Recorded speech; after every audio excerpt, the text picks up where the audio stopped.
અને 50મો અધ્યાય ચાલુ થાય કે ને એ ઘરના વડીલ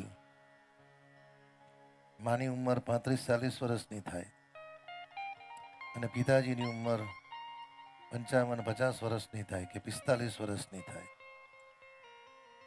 એટલે ઘરના વડીલો એમ કે આવા છોકરા છોકરીનો હોદો સમજ્યા, દીકરીનું હોદો દીકરાનું હોદો. એમ 49મા અધ્યાય સુધી તો ભગવાનની લીલાઓમાં ગોકુળ મથુરા વંદરાવન. અને 50મા વર્ષ જ્યારે 50મા અધ્યાયમાં આવ્યા અને ભગવાનને એ સમયે લગભગ 24-25 વર્ષ થયા હશે. કેવું 24-25. ભગવાનને એમ થયું મારા લગ્નની ચિંતા કોઈ કરતું જ નથી.